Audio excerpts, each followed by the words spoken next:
में 10 क्वेश्चन है, तुमसे 3 या 4 क्वेश्चन बने ही नहीं, तो उन 3-4 क्वेश्चन को तुम्हें देखना है कि क्यों नहीं बने। Getting my point. सोल्यूशन आता है, सोल्यूशन से देख लो कि कैसे सोल्यूशन है, ठीक है। नहीं आता सोल्यूशन में समझ में, बता रखा है मैंने तुम लोगों को, मेरे को अपना वो फोटो क्लिक करके भेज दो, ठीक है। अगर मान लो कुछ घंटे में, मान लो 4-5 घंटे में मेरा रिप्लाई नहीं आता है, तो एक बार मुझे रिमाइंड करवा दो कि मैम ये क्वेश्चन पूछा था, आपने आंसर नहीं दिया, दे दो, ठीक है। समझ रहे हो ना आप मेरी बात। लेकिन कोई भी डाउट आपके मन में नहीं होना चाहिए। अभी तुम 3 डाउट लेके छोड़ दोगे, फिर वो आगे पता नहीं 30 डाउट में कन्वर्ट हो जाएगा, ये हमें नहीं करना है। जो जो चैप्टर होता जा रहा है निपटाते जाओ उसको, ठीक है जी। तो ये थोड़ा सा आपको ध्यान रखना है। चलूं अभी मैं आगे, स्टार्ट करें फिर क्लास आज की। ऑल राइट, ठीक है। तो आज का लेक्चर नंबर 3 क्या है? आज का बेसिकली हम लोग वेपर प्रेशर डिस्कस करने वाले हैं और रोल्स लॉ डिस्कस करने वाले हैं। मेन अपना ये टॉपिक रहेगा। इसके अलावा एक छोटी सी टर्म रह गई थी, concentration term, that is ppm, parts पर मिलियन। हालांकि इतना जेई के पॉइंट ऑफ व्यू से इतनी इंपॉर्टेंट कॉन्सेंट्रेशन टर्म नहीं है। जो इंपॉर्टेंट कॉन्सेंट्रेशन टर्म्स थी वो हमने प्रीवियस 2 क्लासेस में ऑलरेडी कर लिया है, बट ये रह गई सॉरी, ये रह गई थी। तो इससे 1-2 क्वेश्चन जो है जेई में पूछे हुए हैं कुछ साल पहले, तो मैं तुम्हें बता देती हूँ, बहुत ही आसान सी है। फिर उसके बाद हम वेपर प्रेशर पढ़ेंगे। अब वेपर प्रेशर बेटा एक ऐसी चीज है सॉल्यूशन वाले चैप्टर में जो तुम हर टॉपिक में मेरे मुंह से सुनोगे, vapour pressure vapour pressure vapour pressure, ठीक है। अरे क्लास में ध्यान दो ना, क्लास की तरफ ध्यान दो, ठीक है। फिर कर लेंगे बात, तो ठीक है जी। चलिए, तो वेपर प्रेशर क्या होता है ना, कौन कौन से फैक्टर्स अफेक्ट करते हैं वेपर प्रेशर को, ये सब हम डिस्कस करेंगे। क्योंकि हमें इस चैप्टर में आगे बढ़ने से पहले वेपर प्रेशर की इंफॉर्मेशन होनी जरूरी है। तो जब मैं वेपर प्रेशर टॉपिक पढ़ा रही होंगी आपको, सारा ध्यान मेरी तरफ, मतलब यहाँ पे होगा आपका स्लाइड की तरफ, ठीक है। और अगर तुम्हें वेपर प्रेशर समझ में आ गया ना, तो रोल्स लॉ को समझना कुछ खास डिफिकल्ट नहीं है। समझ में आया? तो these are the topics which we are going to cover in this class. Roles law आपका बड़ा टॉपिक है, तो एक क्लास में, आज की क्लास में नहीं होगा, ये हम कल भी कंटिन्यू करेंगे इस रोल्स लॉ वाले टॉपिक को, ठीक है जी। हो गया, चलिए। अच्छा, वेटेज तो मैंने आपको ऑलरेडी बताई दी थी, ठीक है, इसमें तो किसी को कोई वो है नहीं प्रॉब्लम। अब एक बार ना थोड़ा सा ये बता दो मेरे को कि लक्ष्य, आप बताओ कि हमने लास्ट क्लास में क्या पढ़ा था, एक बार फटाफट बता दो, फिर मैं आगे चलूंगी। लक्ष्य है ना क्लास में?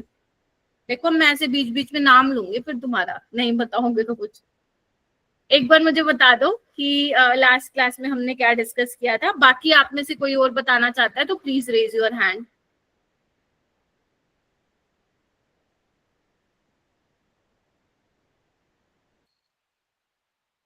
सुनिधि आप बताओ। मैम हमने मोलैरिटी पढ़ा था, मोलैलिटी पढ़ा था, और relation between molarity and mole fraction भी पढ़ा था, percentage by weight, mole fraction, very good, percentage by volume. Very good. Percentage weight by weight, percentage weight by volume, percentage volume by volume, ये सब हमने discuss किया था। और मैंने ये भी कहा था कि अगर मान लो कुछ भी ना दे रखा हो पेपर में, तो आपको क्या कंसिडर करना है? By default percentage weight by weight consider करना है ना। उसके अलावा हमने रिलेशन भी देखा था मोलारिटी और मोलालिटी के बीच में, याद आ रहा है? सक्षम क्या रिलेशन था वो मोलारिटी और मोलालिटी के बीच में, है ना सक्षम क्लास में? सक्षम जी, आवाज नहीं आ रही क्या? आदित्य आप बताओ, क्या बताया था? मोलारिटी मोलालिटी का रिलेशन देखो, हर क्लास से पहले मैं पूछूंगी बेटा, कोई नहीं, सिलेबस थोड़ा धीरे चल लेगा, बट ये आप लोगों को बताना पड़ेगा। ऐसे मुझे मालूम कैसे पड़ेगा कि आप लोग पढ़ के आ रहे हो घर से? कोई नहीं, नोटबुक ओपन कर लो, देख के बता दो, कोई प्रॉब्लम नहीं है। गुड हाँ जी, evening ma'am. Good evening, good evening. हाँ जी, राहुल आप बताओ। Ma'am molality is equal to 1000 times molarity divided by 1000 into density subtracted by molarity into molar mass of the of solute. Solute solute ठीक है, ध्यान रखना mb is your molecular mass of solute, capital M denotes molarity, small m denotes molality and rho denotes density which is in gram per ml। ठीक है जी बच्चों, थोड़ा सा जल्दी आया करो प्लीज, है ना। अब देखो 5 मिनट हो गए हैं क्लास को शुरू हुए हुए, ठीक है। उसके अलावा हमने मोल फ्रैक्शन और मोलालिटी में भी रिलेशन पढ़ा था, है ना, काई B by chi A into 1000 by M A. अब ये नहीं कि तुम भी ये रट के बैठ जाओगे, ये भी मालूम होना चाहिए कि काई बी एम ए है क्या। तो chi B is mole fraction of solute, chi A is mole fraction of solvent, M A is your molecular mass of solvent. तो ये कुछ चीजें मैंने आप लोगों को बताई थी, ठीक है जी। और जो बच्चे होमवर्क नहीं कर रहे, देखो वो तो करना पड़ेगा, आज नहीं कर रहे कल करना पड़ेगा, बट करना पड़ेगा, तभी तुम्हें लगेगा कि यस आप सही ट्रैक पे जा रहे हो, ठीक है। चलिए एक ही क्वेश्चन करते हैं मेरा बेटा, क्वेश्चन को रीड करो, ये तुम्हारे होमवर्क में था मेरे ख्याल से। 29.2% weight by weight HCl stock solution, ठीक है, HCl का सॉल्यूशन है जिसका डेंसिटी आपको गिवन है, मॉलिक्यूलर वेट आपको दिया हुआ है, आपको बताना है वॉल्यूम ऑफ स्टॉक सॉल्यूशन, कितना वॉल्यूम चाहिए होगा स्टॉक सॉल्यूशन का, required to prepare 200 ml solution of 0.4 molar HCl। ठीक है, आपको कितना वॉल्यूम चाहिए होगा इसका, किसके लिए, to prepare a 200 ml of 0.4 molar HCl। बच्चों टाइम से ज्वाइन किया करो बेटा। क्या ये क्वेश्चन था होमवर्क वाले में या नहीं भी था? ट्राई करो इसको, कैसे करेंगे इसको, देखते हैं कौन करके दिखाता है।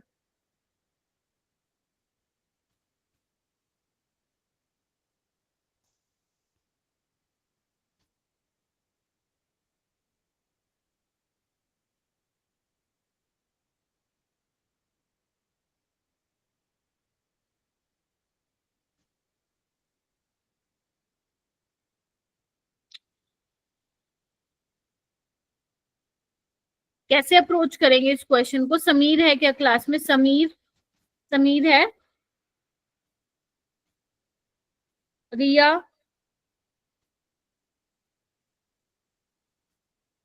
बताओ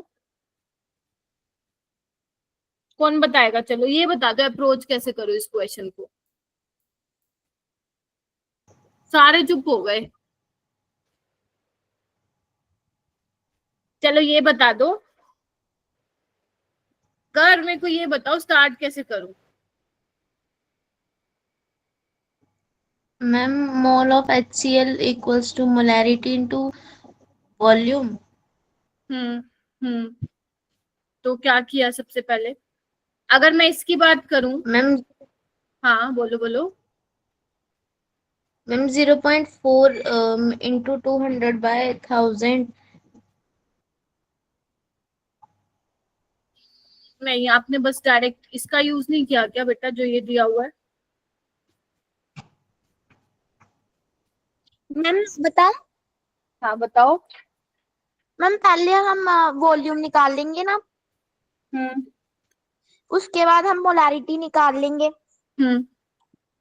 उसके बाद मैम हम M1 V1 equal to M2 V2 वाला फॉर्मूला लगाकर निकल जाएगा।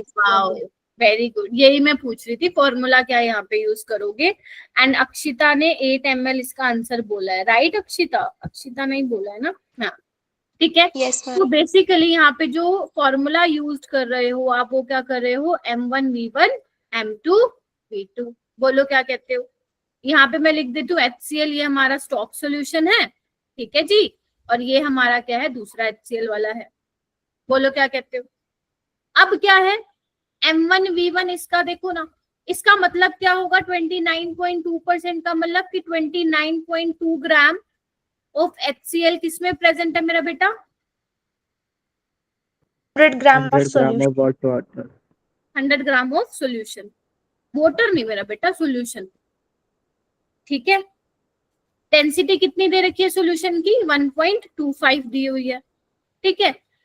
ओके, चलिए मॉलिक्यूलर वेट भी हमें क्या दिया हुआ है यहाँ पे गिवन है, ठीक है। आपको वॉल्यूम निकालना स्टोक सॉल्यूशन का, मतलब V1 to prepare 200 ml of 0.4 molar HCl, ठीक है। बहुत बच्चों का 8 आ रहा है आंसर, मतलब आपने ठीक किया। तो यानी कि जो ये डेटा गिवन है, बेटा माइक म्यूट कर लीजिए, जो ये डेटा गिवन है यहाँ से मैं मोलारिटी निकाल सकती हूँ, क्या कहते हो, हाँ या ना, बोलो हाँ या ना में जवाब दीजिए। Yes ma'am. तुम भी थम्स अप, है ना, थम्स अप दे दो, चल जाएगा काम। तो number of moles of solute, तो given mass by molar mass, ठीक है। वॉल्यूम ऑफ सॉल्यूशन निकालना, बट वॉल्यूम तो मुझे डायरेक्ट दिया नहीं हुआ, तो वॉल्यूम क्या होगा, मास बाय डेंसिटी। तो मास कितना है सॉल्यूशन का, 100, डेंसिटी कितना है 1.25, यहाँ पे इसको लीटर में ले लेना, सोल्व हो जाएगा यहाँ से, ठीक है। तो मोलारिटी किसने निकाली, एक बार मुझे कैलकुलेट करके बताओ कितनी निकाली मोलारिटी तुमने। 10 मोल पर लीटर। 10 आ रही है क्या सबकी मोलारिटी, प्लीज कंफर्म कीजिए मेरा यस मैम। चलो फिर मेरे को मतलब नहीं करने की जरूरत है सोल्व, ठीक है। Yes ma'am. तो वॉल्यूम क्या आ जाएगा अपना, 200 इंटू 0.4 बाय 10, तो ये आ गया तुम्हारा 8 ml। सबका आ गया, काफी बच्चों ने मुझे बोला कि 8 ml आ गया।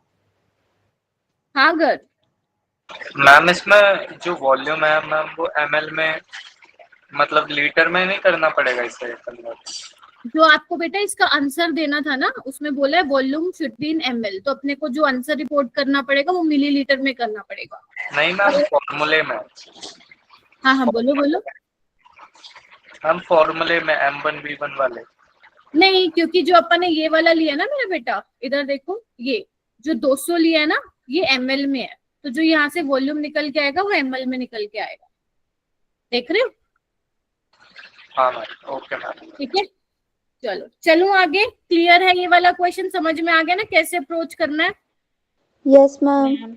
बहुत बढ़िया, ठीक है। ये वाला क्वेश्चन करना एक बार ट्राई। हाँ प्रिंस बोलो।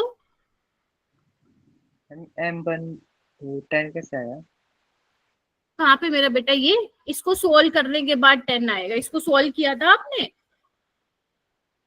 किसको? इसको सोल्व किया आपने, कौन सा? ये वाला मोलारिटी मेरा बेटा। मैंने ये मोलारिटी निकाल के यहाँ पे पुट की ना मेरा बेटा, ओके। ठीक है। आप लोगों ने ही मुझे बताया 10 आएगा, ठीक है।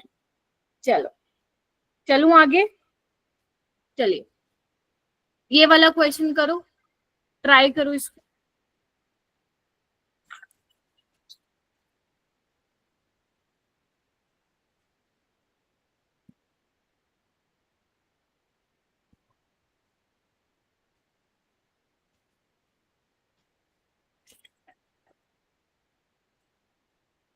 ध्यान रखना जब भी आप कोई क्वेश्चन सोल्व करते हो तो आपको कैलकुलेटर मतलब लेके नहीं बैठना है, आपको मैन्युअली ही सोल्व करना है उस क्वेश्चन को, ठीक है जी। तो थोड़ा सा इस चीज का ध्यान रखिएगा, ठीक है। तभी मैं रुक जाती हूँ, तभी मैं बोलती हूँ आपको मुझे सोल्व करके दिखाओ कि क्या आ रहा है। हाँ ओके, इसको करो। 100 ml of H2SO4 solution having molarity 1 molar, ठीक है। 100 ml है H2SO4 का सॉल्यूशन जिसकी मोलारिटी कितनी दी हुई है 1 मोलर, डेंसिटी आपको दी हुई है।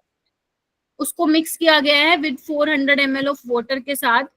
फाइनल मोलारिटी आपको बतानी है सॉल्यूशन की। अगर फाइनल डेंसिटी आपको ये दी हुई है 1.25 ग्राम पर मोल, तो एक बात बताओ, अगर मुझे फाइनल मोलारिटी निकालनी है, फाइनल मोलारिटी H2SO4 की, तो क्या होगा, मेरे पास मोल्स होंगे H2SO4 के, बोलो क्या कहते हो। Yes ma'am. और Yes, टोटल ma'am. वॉल्यूम होगा, है ना, टोटल यस वॉल्यूम। मैम। क्योंकि आपने क्या किया, पानी के साथ मिक्स किया ना, ठीक है। सो अगर मैं मोल्स निकालना चाहूँ H2SO4 के तो कैसे निकलेगा? मेरे पास वॉल्यूम दिया हुआ आ रहा है क्या? मतलब दी वॉल्यूम दिया हुआ है और मोलारिटी दिया हुआ है, निकाल लो 100 into 1, ठीक है, इंटू मिलीलीटर को लीटर में चेंज कर दो, तो ये कितने आ जाएंगे? 0.1 मोल आ जाएगा, बोलो। 1 mole. Yes, ma'am. Yes ma'am. हाँ ठीक है, चलो मैम इतनी बात तो ठीक है। ओके, अब हमें टोटल वॉल्यूम भी निकालना है सॉल्यूशन का। अब वॉल्यूम क्या होता है मेरा बेटा? वॉल्यूम ऑफ सॉल्यूशन क्या होगा? Mass of solution by density, है ना? Yes ma'am. डेंसिटी कितनी दे रखी है मेरे को सॉल्यूशन की? फाइनल की बताओ। 1.25 इंटू 1000 कर लेना लीटर में चेंज करने के लिए। अब यहाँ पे क्या चाहिए? सॉल्यूशन का मास चाहिए। अब कौन कौन है सॉल्यूशन में? सल्फ्यूरिक एसिड भी और पानी भैया जी भी हैं। Getting my point? अब मुझे H2SO4 का मास निकालना पड़ेगा, तो कैसे निकालू? डेंसिटी होता है मास बाय वॉल्यूम, तो मास क्या हो जाएगा? Density into volume. क्या कहते हो बताओ? Yes ma'am. Yes ma'am. ठीक है, तो अगर मैं मास निकालूं H2SO4 का तो वो हो जाएगा डेंसिटी इंटू वॉल्यूम। मैम ये तो साफ दे रखा है 1.5 ग्राम पर ml इंटू 100 ml, तो ml से पर ml गया तो ये कितना आ जाएगा मेरे पास? 150 ग्राम। बोलो क्या कहते हो? अच्छे से लिखना अपने नोट्स में, ताकि फिर मैं बोल रही हूँ 3 महीने बाद इसको उठाओ तो समझ में आना चाहिए क्या लिख रहे हो, ठीक है। और वाटर की अगर मैं बात करूं मास की, 400 ml दिया हुआ है, हमें पता डेंसिटी कितनी होती है पानी की? 1 ग्राम पर ml, तो मास ऑफ वाटर में बोल दूं 400 ग्राम है फिर। Yes ma'am. तो 400 प्लस 150, इसको सोल्व करके मुझे बताओ मेरा बेटा कितना आ रहा है?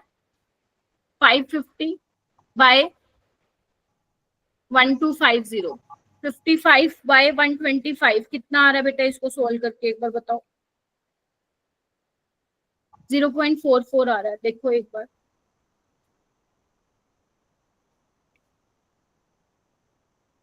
यस। आ भी गया? चलो, अब तुम्हारे पास नंबर ऑफ मोल्स है, वॉल्यूम है। Can you find out the final molarity of H2SO4? जो जो निकाल लेगा ना, एक बार मेरे को फटाफट थम्स अप कर दो। हाँ मैम, अब तो कुछ रह ही नहीं गया इस क्वेश्चन में। जो जो निकाल लेगा मुझे फटाफट से थम्स अप कर दो मेरा बेटा। मैम अब तो हो जाएगा, अब तो हो जाएगा। तो ये हो जाएगा 0.1 बाय 0.44, ये आ जाएगा तुम्हारा 0.227 मोलर। आप में से कुछ बच्चों ने बताया भी था इसका आंसर। बन गई बात? चैट बॉक्स में लिख दो बन गई तो बात।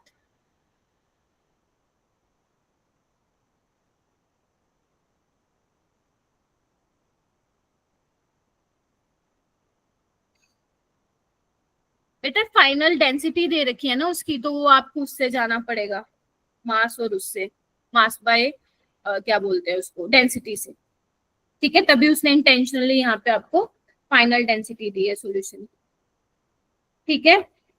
जिसकी बात नहीं बनी नोटबुक में लिख लो और क्लास के बाद रुक जाना, ठीक है जी। चलिए, समझ में आ गई? जिसकी बात बन गई बहुत बढ़िया, जिसकी नहीं बनी क्लास के बाद रुक जाना, क्योंकि इसके बाद तो कोई क्लास नहीं है। उसके बाद आते हैं बेटा नेक्स्ट, एक छोटी सी कॉन्सेंट्रेशन टर्म है, इसको फटाफट देख के then we will start our क्या बोलते हैं वेपर प्रेशर। तो बेटा पीपीएम क्या है तुम्हारा? पार्ट्स पर मिलियन है। एक होता है पीपीबी, होता है पार्ट्स पर बिलियन, ठीक है। अब ये पीपीएम और पीपीबी हम जनरली कहाँ यूज करते हैं? व्हेन कंसंट्रेशन ऑफ सोल्यूट, लिखो एक बार, पीपीएम का हम कहाँ यूज करते हैं? When concentration of solute is very low, तब हम जनरली पीपीएम और पीपीबी यूज करते हैं, ठीक है। तो अगर मैं पीपीएम को डिफाइन करूं तो आप कैसे बोलोगे? Number of parts of solute by number of parts of solution into 10⁶। या फिर इसको अगर मैं आसान लैंग्वेज में बात करूं तो तुम पीपीएम को बोल सकते हो कि weight of solute in gram bye weight of solution, you can say mass of solution in gram into 10⁶, बोलो, लिखो इसको, लिखो मेरा बेटा। और अगर मैं पीपीबी लिखूं, बेटा माइक म्यूट कर लो, पीपीबी लिखूं तो weight of solute by weight of solution into 10⁻⁹। क्या सभी बच्चे लिख रहे हैं? Give me thumbs up. हाँ मैम हम लिख रहे हैं, हाँ मैम नोट डाउन कर रहे हैं। ठीक है, तो ज्यादा इंपॉर्टेंट है नहीं ये कंसंट्रेशन टर्म, थोड़ा सा लाइक फॉर्मूला तुम्हें पता होना चाहिए और एक दो मैं सवाल करवा देती हूँ, बस उतना अगर आपने कर लिया तो बात बन जाएगी। ठीक है, तो बेसिकली पीपीएम और पीबीबी कोई पूछे तो कहाँ यूज करते हैं? जहां पे कॉन्सेंट्रेशन सोल्यूट की बहुत कम होती है। ठीक है, देखो जैसे एक क्वेश्चन है, देखना एक बार, जैसे एक क्वेश्चन है, पढ़ना इसको। Calculate the molarity of calcium carbonate aqueous, aqueous बोले तो पानी is your solvent, which has concentration of calcium carbonate is 200 picometer, picometer कह रही हूँ, parts per million। ठीक है, तो 200 ppm कॉन्सेंट्रेशन दी हुई है तुम्हें मोलार। बेटा माइक किसी का ऑन है क्या? माइक म्यूट करो। हेलो, हाँ बोलो बेटा, कोई कुछ बोल रहा है? हाँ माइक म्यूट कर लो। मोलैरिटी निकालनी है तुम्हें, कॉन्सेंट्रेशन दे रखी है। ठीक है, अब एक बार बताओ, 200 ppm का मतलब क्या हुआ? 200 gram of solute in 10⁻⁶ gram of solution, यही मतलब हुआ। बस कंफर्म करो मैम को, बोलो। ठीक है जी, बहुत बढ़िया। मोलैरिटी क्या होता है मेरे बच्चों? कौन बताएगा? देवांशी, मोलैरिटी का फॉर्मूला बताओ। Number of moles of solute divided By by number of volume of solution. Volume of solution in litre. Liter. ठीक है, बन गया। चलिए, नंबर ऑफ मोल्स कैसे निकालोगे? कैल्शियम कार्बोनेट की गिवन मास बाय मोलर मास कितना होता है कैल्शियम कार्बोनेट का? कौन कैलकुलेट करेगा? जल्दी कैलकुलेट करके चैट बॉक्स में बताइए। 100 आ रहा है, 100 आ रहा है। ठीक है जी, बहुत बढ़िया। ठीक है, तो नंबर ऑफ मोल्स तो मेरे आ गए हैं। अब 10⁻⁶ ग्राम ऑफ सोल्यूशन है यहाँ पे। ठीक है जी, अब यहाँ पे सोल्यूशन कैसा है? सॉल्वेंट क्या है इसमें? पानी है, पानी। और पानी की डेंसिटी क्या होती है? पानी की डेंसिटी 1 ग्राम पर ml। बोलो, बोलो। Yes, ma'am. माइक म्यूट करो। Yes, ma'am. ठीक है, तो पानी की अगर होती है तो मैं इसको कैसे लिख सकती हूँ? 10⁻⁶ ग्राम ऑफ सोल्यूशन को 10⁻³ लिख दूं। देखो इधर, डेंसिटी क्या होता है? मास बाय वॉल्यूम ना। ठीक है, तो यहाँ पे क्या हो जाएगा अपना? 1 ग्राम मास बाय 1, वॉल्यूम क्या हो जाएगा? मास बाय डेंसिटी 10⁻⁶ और 1 ग्राम पर ml, यानी कि 1000। तो ये कितना आ जाएगा? 10⁻³ लीटर आ जाएगा। बोलो। Yes, ma'am. तो बस आगे बात, तो यानी कि कितना आ जाएगा? 2 × 10⁻³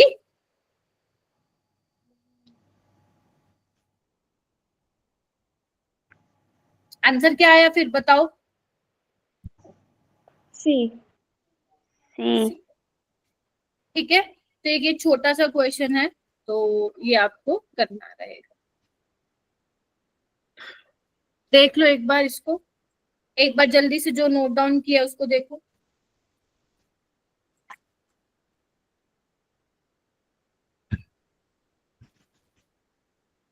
लास्ट क्वेश्चन, मतलब इस वाले टॉपिक से।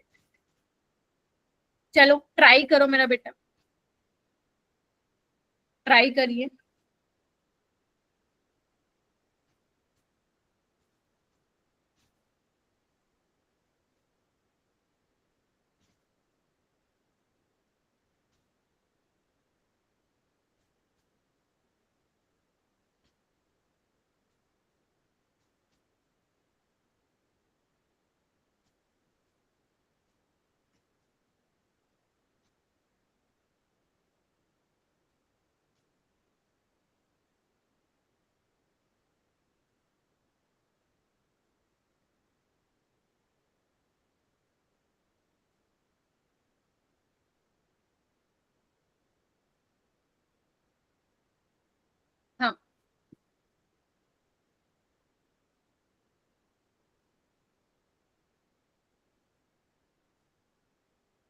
In Delhi, on a polluted day, concentration of SO2 in air is 40 ppm.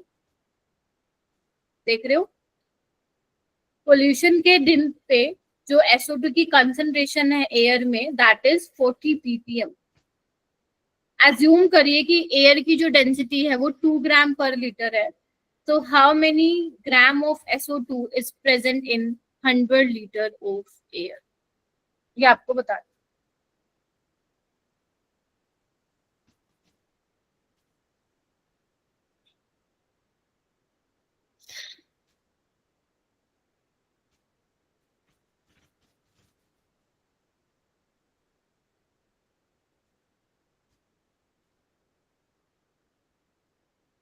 Four milligram आ रहा है क्या? 4 ग्राम आ रहा है. No ma'am. फॉर्मूला लगाया आप लोग ने? करो एक बार, ट्राई करो और देखो कितना आ रहा है.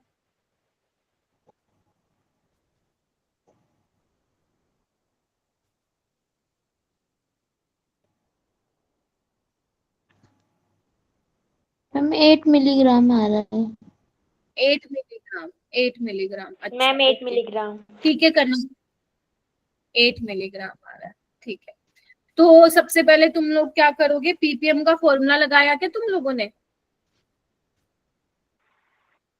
मास of solute by mass of solution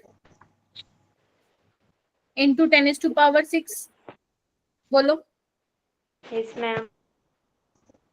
ठीक है, ओके. तो ये कितना दिया हुआ है अपने को? 40 ppm दिया हुआ है. ये नीचे ले आओ. मास ऑफ सोल्यूट निकालना है ना, मास ऑफ SO2 तुम्हें निकालना है. सॉल्यूशन का मास कितना होगा देखो एक बार. आपको डेंसिटी दे रखी है एयर की, air is considered as solution, और वॉल्यूम दिया हुआ है, तो मल्टीप्लाई कर दो, कितना हो जाएगा ये मास, कितना आ जाएगा, डेंसिटी इनटू वॉल्यूम करके 200 आ गया. Yes ma'am. Yes ma'am. ठीक है, तो ये कितना बन जाएगा, 8000 बाय 10⁶, यानी कि 8 इंटू 10⁻³ -3. तो ये कितना आ गया, 8 मिलीग्राम. देखो केजी मत लिख देना, मिलीग्राम. ठीक है, 1 मिलीग्राम में 10⁻³ ग्राम होते. ठीक है, ओके. चलिए, ओके, तो आगे बढ़ते हैं. बेटा ये तुम्हारा ना, इसको एक बार रीड कर लेना. जस्ट ये वो है जो मैंने टर्म्स तुम लोगों को बताई है ना, उसी के बारे में है. ठीक है, ये मैंने ऑलरेडी तुम्हें पढ़ा दिया है, in the form of summary chart मैंने लगा दिए, तो एक बार इसको देख लेना. ठीक है जी, ठीक है. और इसमें एक इंपॉर्टेंट पॉइंट लिखा हुआ है, all volume related concentration terms are temperature dependent. चलो चलो, अब बात आती है एक ऐसे टॉपिक की जो तुम्हारे पूरे चैप्टर के इर्द गिर्द घूमेगा. बार बार मैं बात करूंगी vapour pressure, vapour pressure, vapour pressure, vapour pressure. तो सबसे पहले तुम्हें ये समझना जरूरी है वेपर प्रेशर होता क्या है. ठीक है, प्रेशर ऑफ वेपर मत बोलना, वो अलग चीज है. वेपर प्रेशर एक टर्म है. Getting my point? तो हम बात करेंगे वेपर प्रेशर किसकी, वॉलेटाइल लिक्विड की. अब वॉलेटाइल लिक्विड का मतलब क्या होता है? वॉलेटाइल मतलब वेपर की फॉर्म में उड़ जाना, है ना, यही होता है. Yes ma'am. वेपर बनने की टेंडेंसी. तो ऑब्वियस ही बात है, अगर कोई मेरे पास वॉलेटाइल लिक्विड होगा, वो वेपर में कन्वर्ट होगा, तभी तो उसका हम वेपर प्रेशर जो है डिस्कस करेंगे. तो बेटा एक बात बताओ, यहाँ पे एक मैंने जस्ट एग्जाम्पल के थ्रू आपको समझा देती हूँ. ये जो आपको फर्स्ट वाला केस दिख रहा है, यहाँ पे मान लेते हैं जो हमने बेसिकली लिक्विड लिया वो पानी लिया है. ठीक है, अब आपको पता है जो पानी के मॉलिक्यूल दिख रहा होगा, पानी के मॉलिक्यूल कुछ सरफेस पे भी होंगे, बोलो, और अंदर भी होंगे. मानते या नहीं मानते? Yes ma'am. Yes ma'am. Yes तो अगर मैं बात करूं तो पानी के मॉलिक्यूल्स क्या हो रहे होंगे, एक दूसरे को खींच रहे होंगे. मान लो इसको कोई यहाँ से खींच रहा है, यहाँ से खींच रहा है, यहाँ से खींच रहा है, और यहाँ से भी खींच रहा है. तो नेट फोर्स क्या बोलूंगी मैं अंदर, 0. Yes ma'am. लेकिन अगर मैं बात करूं बेटा जो मेरे सरफेस पे मॉलिक्यूल है, सरफेस के मॉलिक्यूल है, उसको यहाँ से कोई खींच रहा है, यहाँ से कोई खींच रहा है, यहाँ से कोई खींच रहा है, लेकिन ऊपर से कोई नहीं हाथ लगा रहा है इसको। यानी कि क्या मैं ये बोल सकती हूँ कि जो सरफेस पे मेरे वाटर के मॉलिक्यूल्स हैं और जो मेरे अंदर मॉलिक्यूल्स हैं लिक्विड के अंदर, किसकी सरफेस एनर्जी ज्यादा है? कौन जल्दी वेपर बनने की टेंडेंसी रखेगा?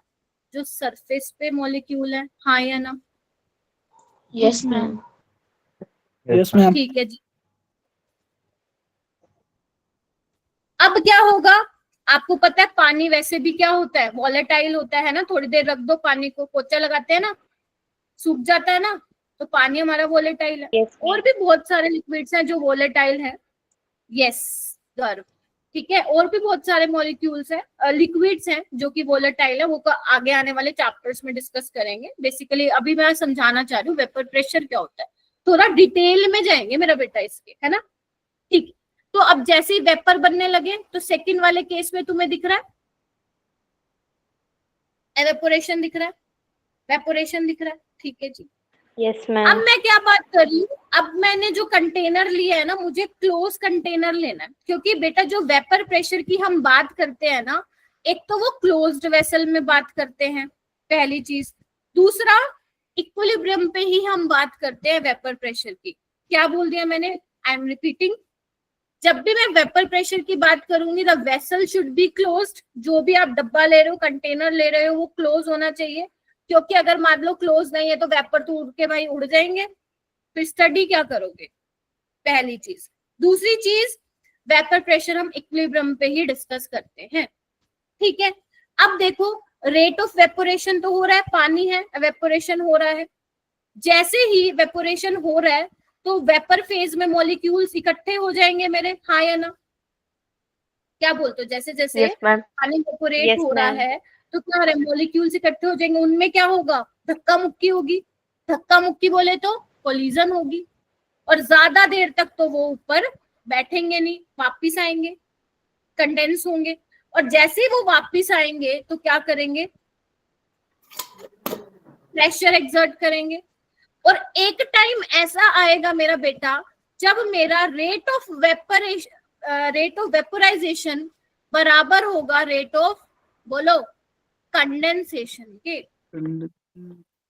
जितना मेरा वेपोरेशन, जितने रेट से, जितनी स्पीड से मेरा वेपोरेशन हो रहा है, उतने ही रेट से मेरा कंडेंसेशन भी हो रहा है। उस टाइम पे क्या एस्टैब्लिश होगा? इक्विलिब्रियम एस्टैब्लिश होगा। और उसी टाइम पे आप फिर वेपर प्रेशर को क्या करोगे? डिफाइन करोगे। गेटिंग माई पॉइंट और note? Yes ma'am. Yes, ma'am. Yes, ma'am. मैं फिर बोल रही हूँ, जब रेट ऑफ वेपोरेशन और रेट ऑफ कंडेंसेशन बराबर हो जाएंगे तो इक्विलिब्रियम स्टैब्लिश्ड होगा आपके लिक्विड और वेपर के बीच में। लेट से लिक्विड, और ये यहाँ पे मैं एक्स ले रही हूँ, जो यहाँ पे, और यहाँ पे एक मिनट गौरव, एक मिनट। तो जब यहाँ पे अगर आप बोझ लगाते हो, बेसिकली जिसकी हेल्प से आप प्रेशर को मेजर करते हो, तो जो प्रेशर यहाँ पे नोट करेगा वही क्या होगा तुम्हारे पास? उस लिक्विड का क्या होगा? वेपर प्रेशर होगा। तो वेपर प्रेशर की बात मैं कब करूंगी? इक्विलिब्रियम पे करूंगी। हाँ गौरव, अब बताओ। गौरव पाल। मैम ये आइसोलेटेड सिस्टम के लिए होगा। देखो, आइसोलेटेड सिस्टम में तो ये होगा ना कि आपका हीट का एक्सचेंज होगा। मैं बोलूं क्लोज सिस्टम में होगा। क्लोज में, ठीक है मैम। यस, लिख लो सारे बच्चे, मैं लिख भी देती हूँ। क्लोज्ड वेसल होना चाहिए आपका, क्लोज सिस्टम होना चाहिए। क्योंकि क्लोज सिस्टम में, याद है इक्विलिब्रियम चैप्टर में आप पढ़ते थे, याद करो कि इक्विलिब्रियम स्टैब्लिश्ड किस में होता है? क्लोज सिस्टम में होता है। याद आ रहा है थोड़ा थोड़ा? ठीक है। Yes, ma'am. यस वहीं पे Yes, आप sir. वेपर प्रेशर की बात करोगे। अगर कोई बोले कि वेपर प्रेशर क्या खुले बर्तन में डिफाइन कर पाओगे? क्या बोलोगे? नहीं मैम, No, ma'am. नहीं कर पाएंगे। ठीक है, चलो। अब एक चीज तुम मुझे बताना, मैं एक चीज फिर तुम्हें ग्राफ बनवाऊंगी कि जो रेट ऑफ वेपोरेशन है जो रेट ऑफ वेपोरेशन है वो तो टाइम के साथ चले जा रहा है ना, लेकिन जो कंडेंसेशन है वो टाइम के साथ बढ़ रहा है। क्योंकि पहले वेपोरेट हो रहा है लिक्विड, कुछ मॉलिक्यूल है आपके वेपर फेज में, फिर धीरे धीरे वेपर फेज में मॉलिक्यूल्स बढ़ेंगे, कोलाइड करेंगे, कंडेंसेशन बढ़ेगा। तो क्या आप बोल सकते हो क्या मोहित, अभी सिर्फ ना मेरा बेटा इक्विलिब्रियम को कोई नहीं भूल जाओ, सिर्फ ये ध्यान रखो, क्लोज कंटेनर बोल लो, सिस्टम में कंफ्यूज थर्मोन ठीक है, क्लोज कंटेनर, ठीक है, क्लोज्ड वेसल बोल लो तुम लोग, इतनी ज्यादा थर्मोडायनेमिक्स से डर लगता है तो तुम लोगों को, ठीक है। अरे मैं इसकी स्टडी कर रही हूँ ना, that is why I am writing system here. तुम लोग भी छोटी छोटी टर्म देख के घबरा जाते हो हैं। चलिए, हाँ अब मुझे ये बताओ, जो कंडेंसेशन का रेट है वो टाइम के साथ बढ़ रहा है, हाँ या ना? Yes ma'am.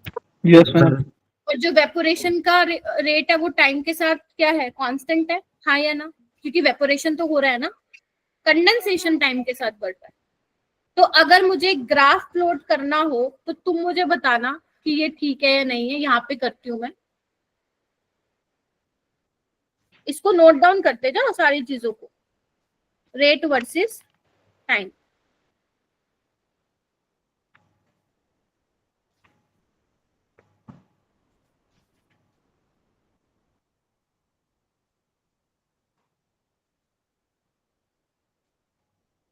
Rate of evaporation, और ये टाइम के साथ, ये किसका है, रेट ऑफ कंडेंसेशन। और ये एक टाइम आएगा, ये वो कौन सा टाइम है जिसपे रेट ऑफ वेपोराइजेशन किसके बराबर है, रेट ऑफ कंडेंसेशन। कंडेंसेशन।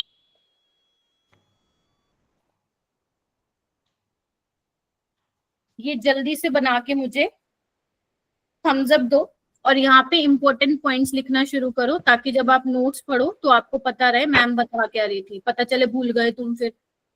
और माइक म्यूट रखो बेटा, थोड़ा लिखो मेरा बेटा।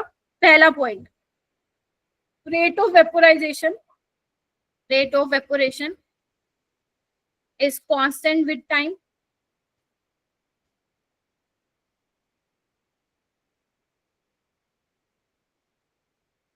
दूसरा, rate of condensation increases with time. क्या कहते हो, क्योंकि जितना ज्यादा कोलिजन होगा, अब कोलिजन कब होगा, मॉलिक्यूल्स कब कोलाइड करेंगे, जब भीड़ होगी, गेटिंग माय पॉइंट। और भीड़ क्या होगी, टाइम के साथ बढ़ती जाएगी।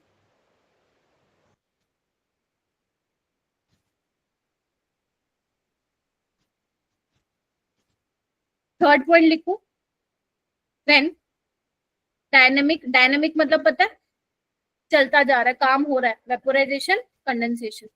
When dynamic equilibrium is established, लिखो, बिटवीन लिक्विड और वेपर,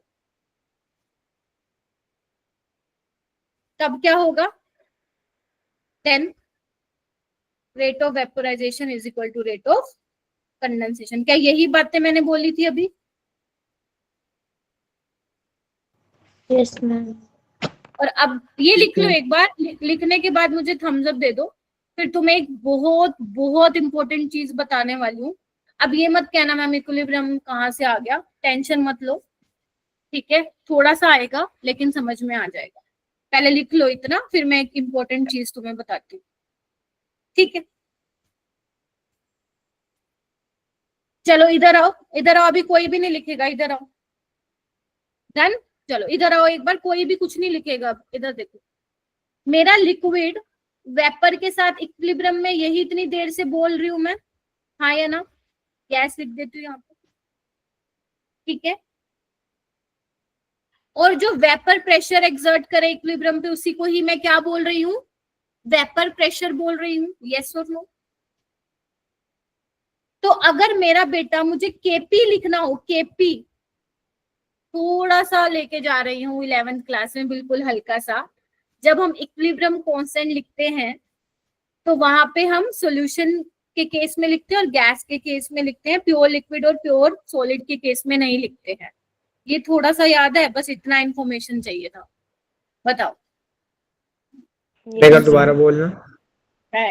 दोबारा रिपीट कर रही हूँ। तुम्हें ये थोड़ा सा याद है जब हम इक्विलिब्रियम कांस्टेंट लिखते थे, because KP is equilibrium constant, है ना। तो इक्विलिब्रियम कांस्टेंट के टाइम पे या तो हम गैस की बात करते थे या मतलब सॉल्यूशन की बात करते थे। प्योर सॉलिड और प्योर लिक्विड की केस में याद करो यूनिटी लेते थे हम, ठीक है। तो अगर मुझे केपी लेना है, पी स्टैंड्स फॉर प्रेशर, क्योंकि यहाँ पे हम बात ही सारी प्रेशर की कर रहे हैं इसलिए केपी लिया है। तो केपी किसके बराबर होगा? प्रेशर ऑफ गैस, ये वाला। और यही क्या है? Vapour pressure. क्या समझे कि वेपर प्रेशर तो मेरा क्या निकला? इक्विलिब्रियम कांस्टेंट निकला। यानी कि मेरे वेपर प्रेशर की प्रॉपर्टीज वही होंगी जो इक्विलिब्रियम कांस्टेंट की होती थी। क्या कहते हो बताओ?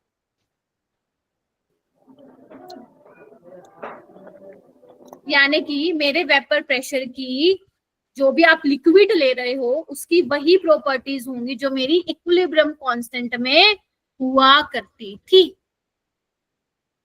ठीक है। अब मैम क्या प्रॉपर्टी हुआ करती थी हम तो भूल गए, कोई बात नहीं, अभी याद दिला दूंगी। पहले ये नोट डाउन करो और मुझे थम्स अप दो कि मैम हाँ हो गया नोट डाउन, तब मैं आगे चलूं।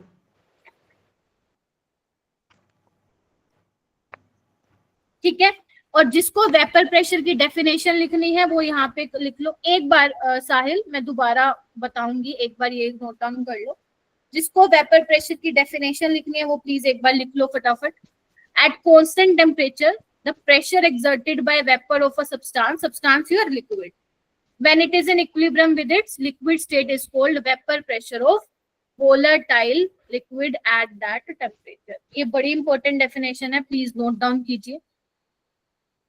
पेपर में नहीं आएगी डेफिनेशन, लेकिन हाँ इसको यूज करके क्वेश्चन एग्जामिनर बना सकता है। माइक म्यूट कर लो मेरा बेटा। माइक किसका अनम्यूट है? लिख लिया क्या? जल्दी जल्दी लिखना, अब ये नहीं कि एकदम ब्लैक पेन जैसे यहाँ पे मैंने कांस्टेंट टेम्परेचर हाईलाइट किया तुम भी उसको हाईलाइट करो, ऐसे नहीं करना, फटाफट लिखो उसको, ठीक है। लिख लिया? चलो तो अब तक तुम्हें मैम 1 मिनट। हाँ गौरव लिख लिया ना? मैम लास्ट वाली लाइन है। हाँ लिख लो। तो बेसिकली वेपर प्रेशर में हमने क्या क्या अभी तक, मैंने तुम्हें एक चीज बताई। पहली बात क्लोज कंटेनर में, क्लोज्ड वेसल में इक्विलिब्रियम पे ही डिस्कस करेंगे। और वेपर प्रेशर होता क्या है? तो pressure exerted by vapour of a liquid when it is in equilibrium with its liquid state, ठीक है। उसके अलावा मैंने क्या बोला था? वेपर प्रेशर क्या है तुम्हारा? इक्विलिब्रियम कांस्टेंट ही है। तो जो भी वेपर प्रेशर की प्रॉपर्टीज होंगी वो किसकी होंगी? जो इक्विलिब्रियम कांस्टेंट के तुम पढ़ते थे वो होंगी, ठीक है। चलिए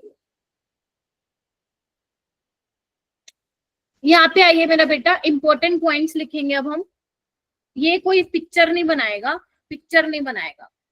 ठीक है। देखो याद करो, अगर इक्विलिब्रियम कांस्टेंट तुम पढ़ते थे तो इक्विलिब्रियम कांस्टेंट किस पे डिपेंड करता था? टेम्परेचर पे डिपेंड करता था, है ना। कि टेम्परेचर तुम चेंज करते थे तो इक्विलिब्रियम कांस्टेंट भी चेंज होता था। तो यहाँ पे भी वही चेंज है, मतलब वहां पे वही बात है। अगर मैं बोलूं बेटा प्योर वोलेटाइल लिक्विड है, ठीक है, वेपर प्रेशर डिपेंड नहीं करता कि तुमने लिक्विड कितना लिया है। वेपर प्रेशर डिपेंड नहीं करता कि तुमने कौन से शेप में ली है। अब मान लो तुम पतीला भर के पानी ले रहे हो या बोल भर के पानी ले रहे हो, वेपर प्रेशर सेम रहेगा। वो वेसल के साइज पे भी डिपेंड नहीं करता है, क्योंकि जो वेपर प्रेशर है वो सिर्फ डिपेंड ही किस पे करता है मेरा बेटा? नेचर क्या है लिक्विड का और टेम्परेचर। तुम खुद सोचो, अगर एक तुम्हारे पास पानी है और एक तुम्हारे पास पेट्रोल है तो कौन जल्दी उड़ेगा, पानी या पेट्रोल? पेट्रोल। तो वेपर प्रेशर किसका ज्यादा होगा? क्योंकि अगर पेट्रोल जल्दी उड़ेगा कंडेंसेशन, तो यानी कि rate of vaporisation equal to rate of condensation ज्यादा होगा, मतलब जल्दी इक्विलिब्रियम स्टैब्लिश्ड होगा। हो गया ना, डिपेंड कर गया ना नेचर ऑफ लिक्विड पे वेपर प्रेशर। तो हर Yes, ma'am. लिक्विड का वेपर प्रेशर क्या होगा, अलग अलग होगा। मैम हमें याद करना है क्या? नहीं, एग्जामिनर आपको लिख के देगा, किसके ही करोगे, मुझे ही याद नहीं है। हाँ, बस आपको कंपेयर करना आना चाहिए कि किसका वेपर प्रेशर ज्यादा होगा, किसका कम होगा। वो कैसे करना है वो मैं बताऊँ।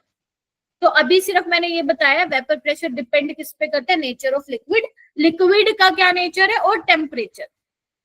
अगर तुमने टेम्परेचर बदल, एक बार बताओ, एक तुम पानी को ऐसे ही रख रखा है तुमने, वो हो रहा है वेपोरेट, वोलेटाइल है, लेकिन एक क्या कर रहे हो तुम, उसको गर्म कर दे रहे हो, इसमें उड़ जाएगा वो जल्दी जब तुम हीट कर रहे हो उसको। तो टेम्परेचर पे भी डिपेंड कर गया ना मेरा वेपर प्रेशर। तो ये मैं आपको चीज बता रही थी। तो पहला पॉइंट आप सभी ने लिख लिया ये वाला। Yes, ma'am.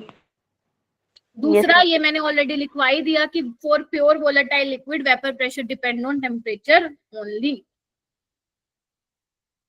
नहीं, सरफेस एरिया पे मेरा बेटा रेट ऑफ वेपोरेशन डिपेंड करता है, आपका वेपर प्रेशर नहीं डिपेंड करेगा। वेपर प्रेशर आपका टेम्परेचर पे, यहाँ पे लिख लो, और नेचर ऑफ लिक्विड पे डिपेंड करेगा, जो भी मैंने लिख के दिखा दिया था।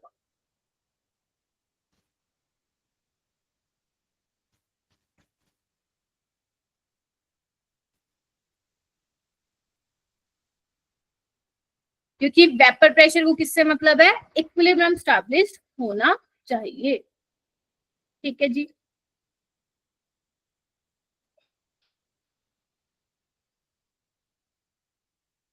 बच्चों जो वेपर प्रेशर वर्सेस टेम्परेचर का ग्राफ आता है ना, वो कुछ ऐसा आता है, ऐसा एक्सपोनेंशियली इंक्रीज आता है। क्या आप ये जानना चाहते हैं कि ये ऐसा लाइक क्यों आया है, क्यों वेपर प्रेशर के साथ टेम्परेचर के साथ वेपर प्रेशर बढ़ रहा है? आदित्य नहीं जानना चाहता क्या? yes, ma'am. आदित्य कहता नहीं मैम, यही इतना ज्यादा हो गया, मगजमारी हो रही है एक तो। ठीक है, देखो एक इक्वेशन होती है मेरा बेटा, अब रटना नहीं है कुछ भी, सिर्फ एक्स्ट्रा बता रही हूँ तुम्हें, ये एक्स्ट्रा लिख ले लो, एक्स्ट्रा। ठीक है, कहीं तुम इसकी भी टेंशन ले लो। एक इक्वेशन होती है वॉन-टॉफ इक्वेशन, सुनी है किसी ने?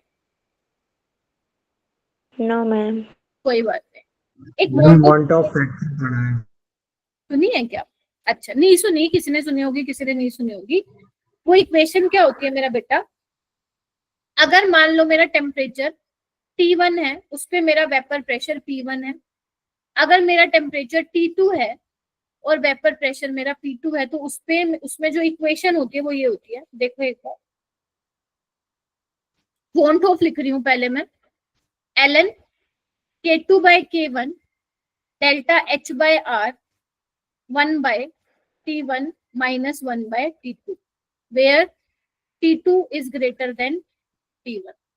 याद नहीं करना है, सिर्फ तुम्हें ये बता रही हूँ ये कैसे आया होगा। ठीक है, यस मैम, पढ़ी है ये वाली।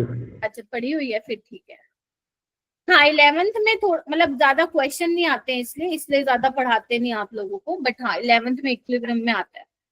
ठीक है, तो जो आपका इक्विलिब्रियम कांस्टेंट है वही क्या है मेरा, बोलो, वेपर प्रेशर है कि नहीं है? जवाब यस दो। मैम। Yes, ma'am. तो ln P2 by P1 delta H by R 1 by T1 minus 1 by T2 लिख सकती हूँ। Delta H is Yes, ma'am. Yes, ma'am. अब एक बात बताओ, अगर मान लो लेट्स से तुम्हारे पास पानी है, पानी को तुम गर्म कर रहे हो, तो बेसिकली हीट एब्जॉर्ब कर रहे हो, हीट देनी पड़ रही है ना उसको, है ना? Yes. तो अगर Yes, हीट ma'am. देनी पड़ रही है तो मेरा डेल्टा एच क्या होगा, ग्रेटर देन 0 होगा, एंडोथर्मिक रिएक्शन। ठीक है, जवाब दो। Yes, ma'am. P2 मेरा ग्रेटर देन T1 है ही, तो मैं बोल सकती हूँ कि मेरा ln P2 by P1 greater than 0 होगा, और you can say P2 greater than होगा P1 के। तो यानी कि मेरा टेम्परेचर बढ़ने के साथ वेपर प्रेशर क्या हो रहा है, इंक्रीज हो इंक्रीज हो रहा है। ठीक है, तो ये वाली जो इक्वेशन है ना P2 by P1, इसको हम बोलते हैं क्लॉसियस-क्लैपेरॉन इक्वेशन। इसको या इससे रिलेटेड क्वेश्चन नहीं आएगा, जस्ट मैं तुम्हें बता रही थी ग्राफ कैसे बनाया होगा, तो इस इक्वेशन को यूज करके। नहीं बेटा, अगर आपको वेपर प्रेशर वर्सेस टेम्परेचर के ग्राफ को एक्सप्लेन करना है ना, तो you can explain on the basis of Clausius Clapeyron equation. ठीक है, इसी को इक्वेशन को यूज करके जो है ये ग्राफ जो है इन्होंने प्लॉट किया, बस दैट्स इट। इतना हो गया। लिखना है तो लिख लो, मर्जी है, तुम्हारी मर्जी है, लिखना है लिख दो। और यहाँ ठीक है,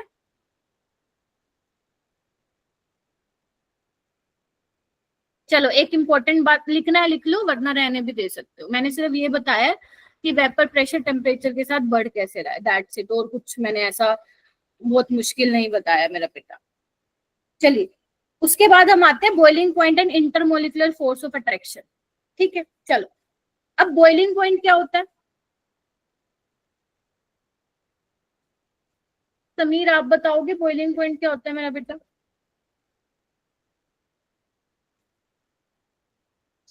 समीर है क्या क्लास में?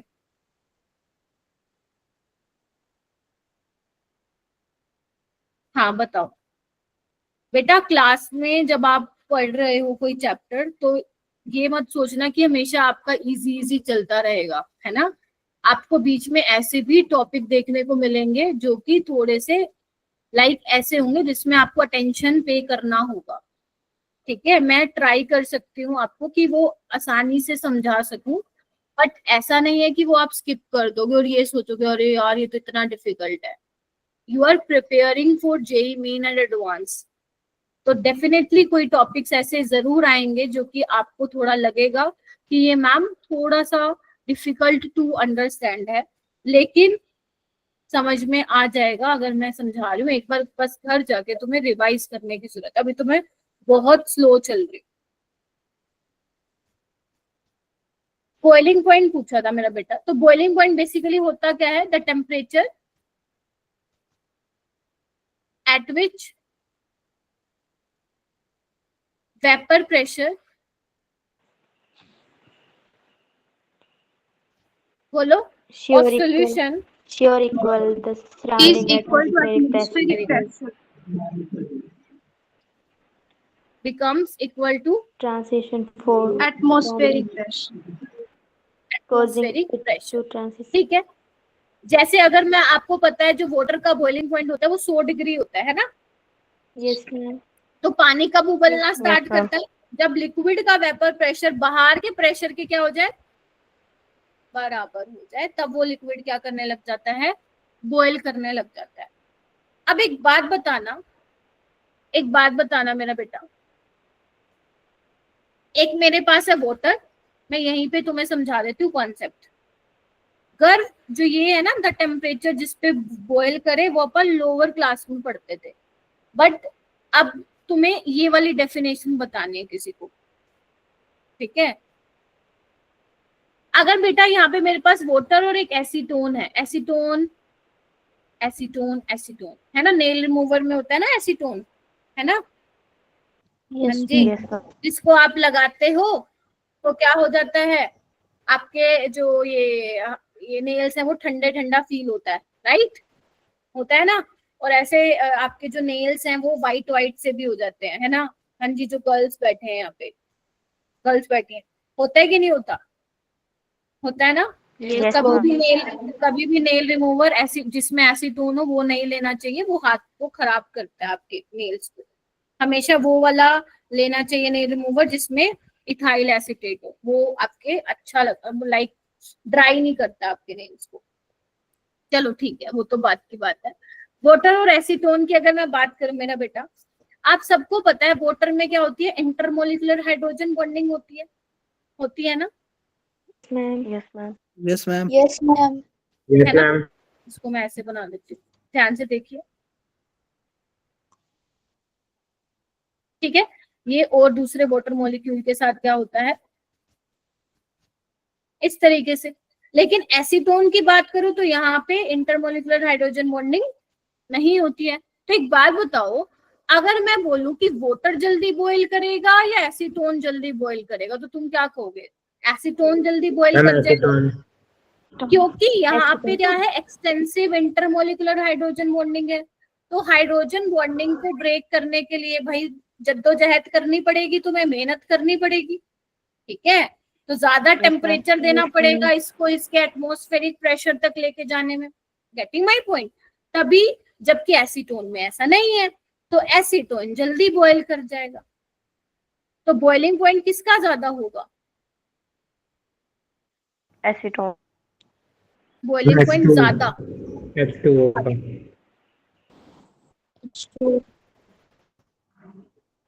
ठीक है, क्योंकि इसमें क्या है, जद्दोजहद लग रही है ना, तो वेपर बनने की जो टेंडेंसी होगी इसकी कम होगी, ये क्या हो जाएगा,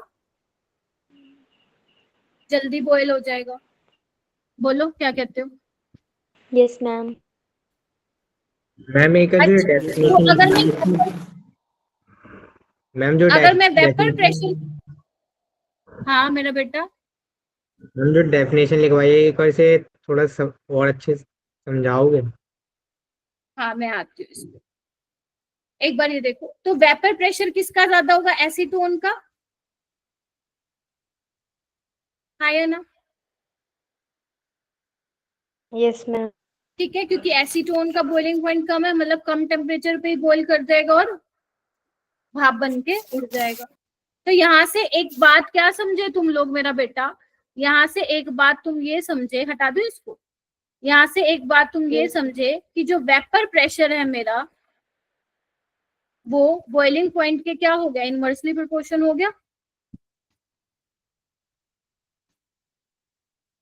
बोलो। Yes, ma'am.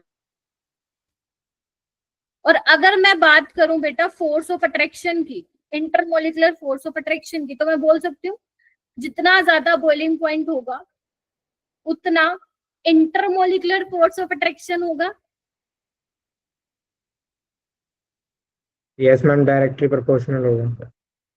Yes, directly proportion होगा।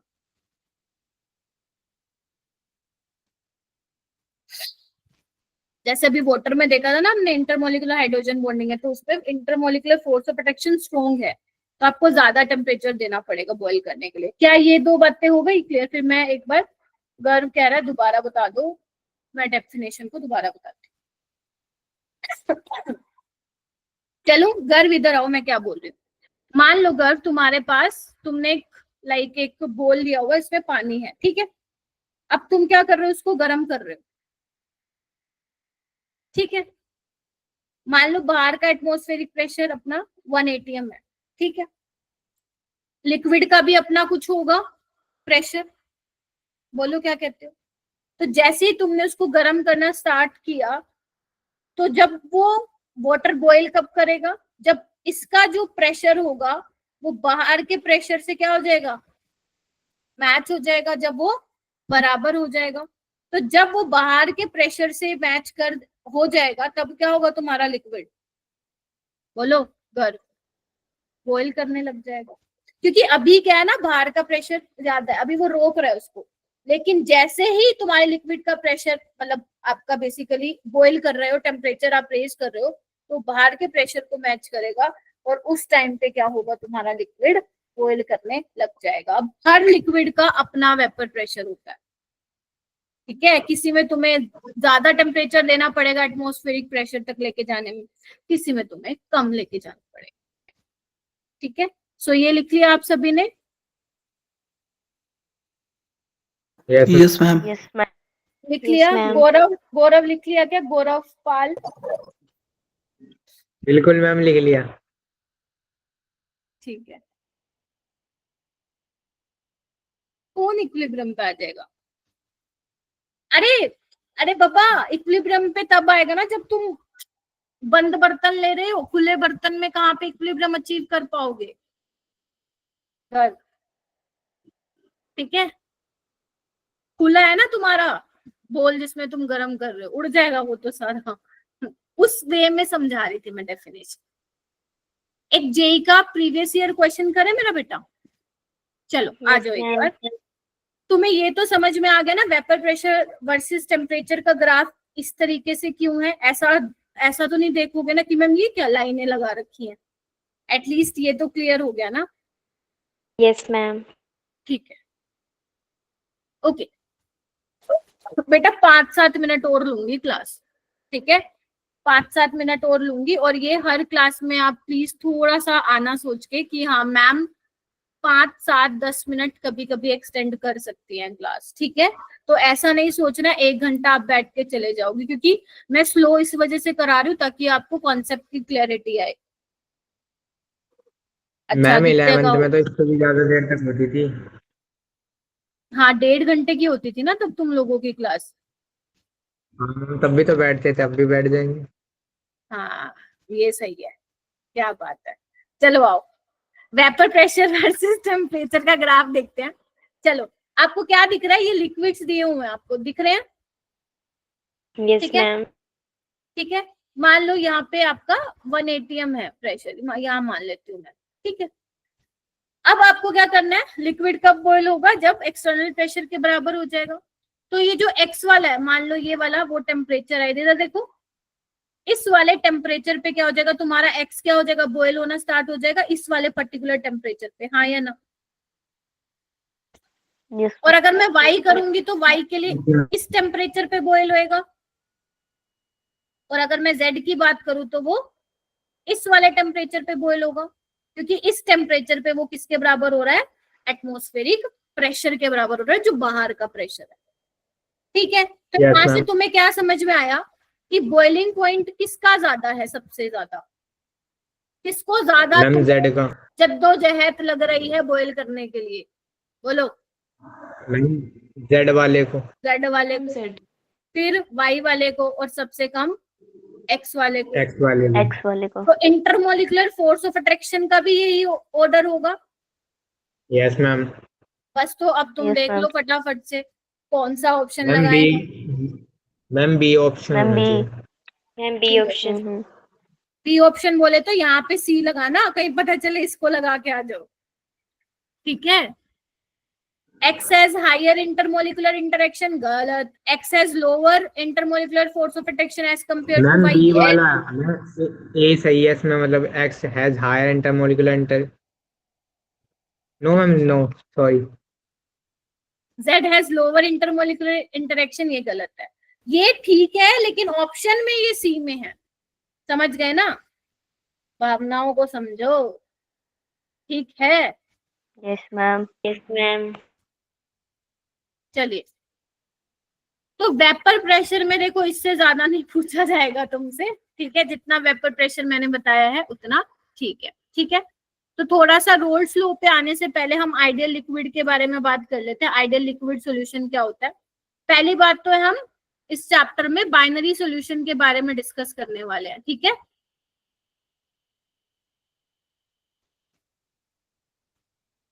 ठीक है, अच्छा। तो अगर मैं आइडियल लिक्विड सॉल्यूशन की बात करूं तो पहली बात है तुम्हें कोई भी आइडियल सॉल्यूशन तो होता ही नहीं है, ठीक है, लेकिन हम ये पढ़ रहे हैं। This is theoretical concept.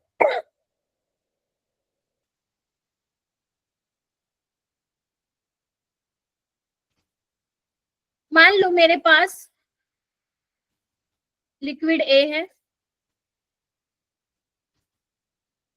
एक मेरे पास लिक्विड बी है, और इनको जब आप मिलाओगे तो क्या बन जाएगा? लिक्विड ए प्लस बी,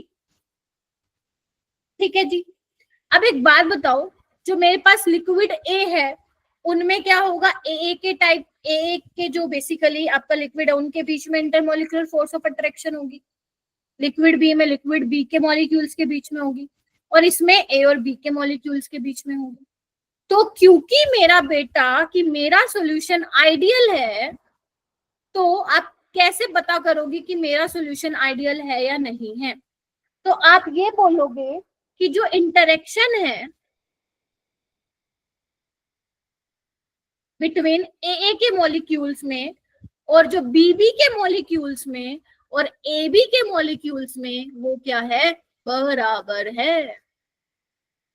ऐसा वैसे होता नहीं है, वो हम डिस्कस करेंगे नॉन आइडियल सॉल्यूशन, ठीक है। बट रोल्स लॉ क्योंकि ओबे आइडियल सॉल्यूशन के लिए करता है, दैट इज व्हाई मैं आपको आइडियल सॉल्यूशन बता रही हूँ यहाँ पे।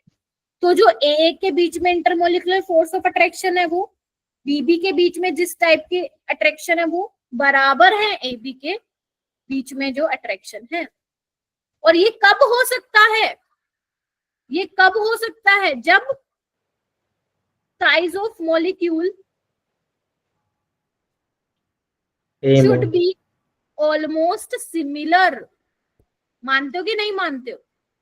जो आप ए बी ले रहे हो, अगर उनके मॉलिक्यूल का साइज सिमिलर सा है, then you can only say ना कि ए और बी के बीच में इंटरमोलिकुलर फोर्स ऑफ अट्रैक्शन बराबर है। मैम और किसी बेसिस पे नहीं कह सकते? नहीं, इसके बेसिस पे तुम्हें बताना पड़ेगा, देखो इसके बेसिस पे बताना पड़ेगा, बिकॉज मेन ये फैक्टर है, intermolecular force of attraction is same. पता है ऐसा क्यों बोल रही हूँ मैं? ऐसा मैं इसलिए बोल रही हूँ मेरा बेटा, क्योंकि ऐसे आइडियल जैसी तो कोई बात ही नहीं होती है, ठीक है? बट आइडियल 100% तो कोई आइडियल सॉल्यूशन होता ही नहीं, बट व्हाई वी स्टडिंग? 100% कोई आइडियल नहीं है, तो हम किस बेसिस पे बोलेंगे कि हमारा लिक्विड है? अगर हमारे पास कुछ ऐसे मॉलिक्यूल्स हैं जिनका स्ट्रक्चर आपको देखने में सिमिलर सा लगता है, देन यू कैन से कि उसका जो बिहेवियर है वो nearly ideal. That is why I am saying, ठीक है? और जो वॉल्यूम होगा, दोबारा रिपीट करूँ? कर रही हूँ, लिख लो पहले एक बार ये। जो वॉल्यूम होगा ए और बी का, वो बराबर होगा ए बी के। याद है तुम्हें, मैंने बताया था, थोड़ा सा याद आ रहा है? Volume of solute plus volume of solvent जरूरी नहीं है कि वॉल्यूम ऑफ सॉल्यूशन के बराबर हो, याद है? सिर्फ वो किसमें बराबर होगा? आइडियल के केस में, ठीक है? सो यस, तो अगर आपका मॉलिक्यूल, अभी मैं एग्जांपल लिखवाती हूँ, अगर आपके मॉलिक्यूल का साइज स्ट्रक्चर सिमिलर है देखने में, साइज ले लो, स्ट्रक्चर देख लो, पोलैरिटी देख लो, ठीक है? अगर वो सिमिलर है, देन यू कैन से कि उसका जो बिहेवियर है सॉल्यूशन का, वो क्या नियरली आइडियल है। अब ऐसे एग्जांपल देखना चाहोगे? लिखो, यस सर। यहाँ पे लिख लो, यहाँ पे लिख लो एग्जाम्पल। अच्छा, यहाँ पे एक स्लाइड है, ठीक है, लिखो एग्जाम्पल। जैसे n hexane and n heptane, ठीक है? C2H5Br एंड सी, बेटा माइक म्यूट करिए।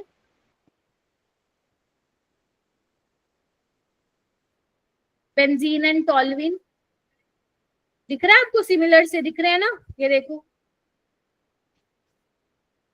और जो आइडियल सोल्यूशन होते हैं, ये कैसे होते हैं? Very dilute solution.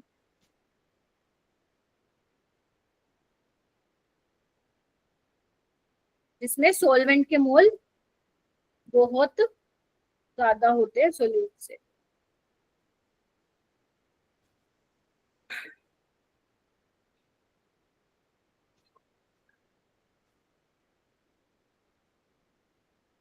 ठीक है, लिख लिया?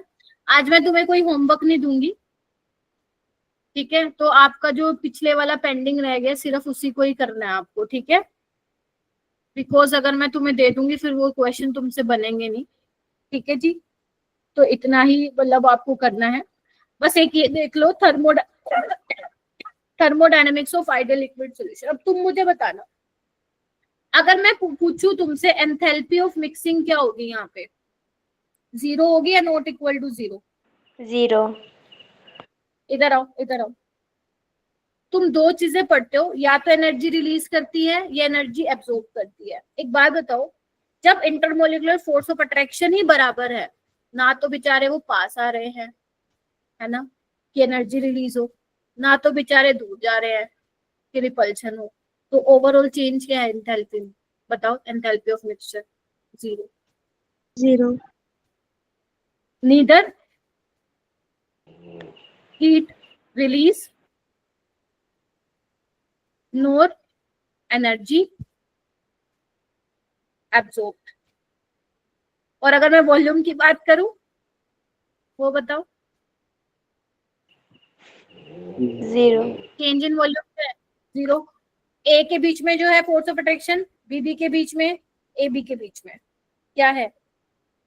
बराबर है, तो there is no change in volume. और अगर मैं एंट्रोपी की बात करूं, तो एंट्रोपी क्या होता है? बिखरापन, रेंडमनेस।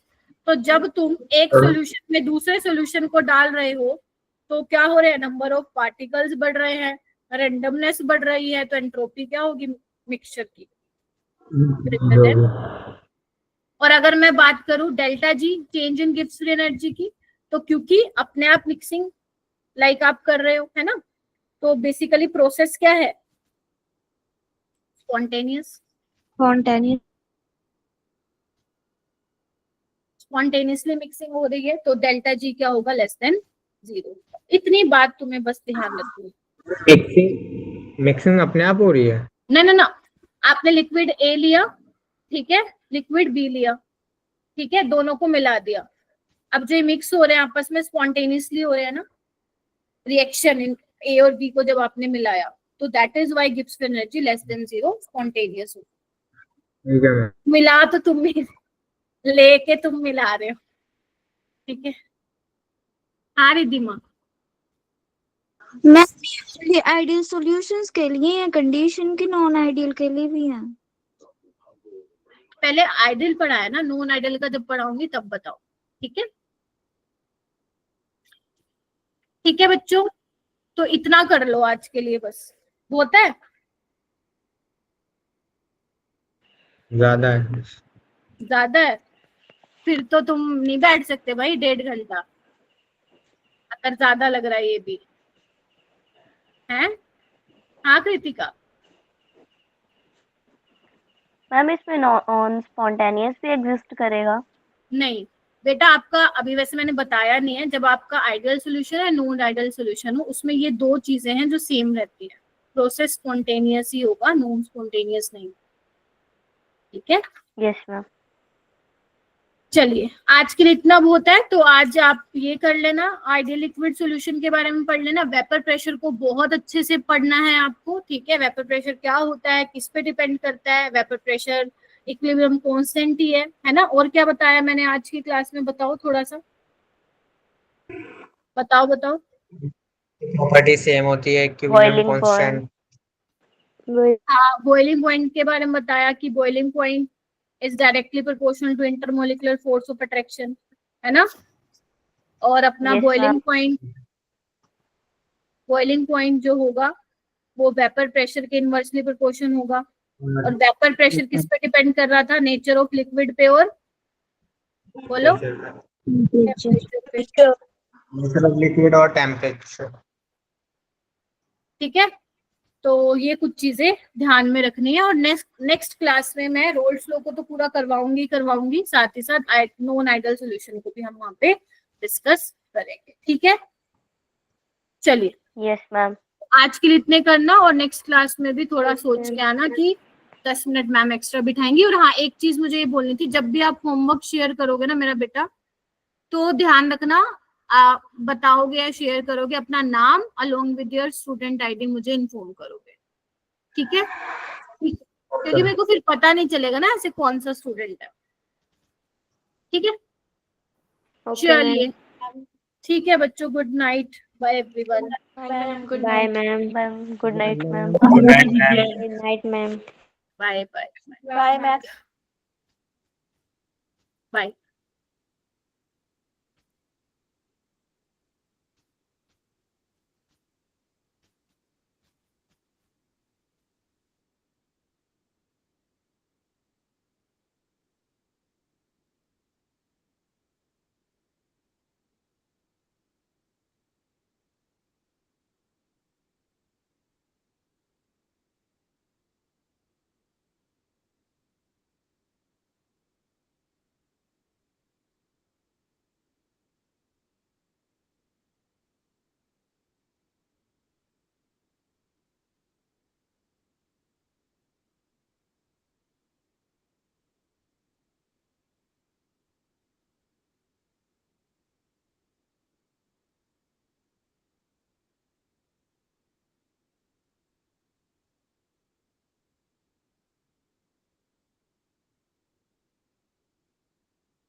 कौन कौन यहाँ पे बेला बैठा है?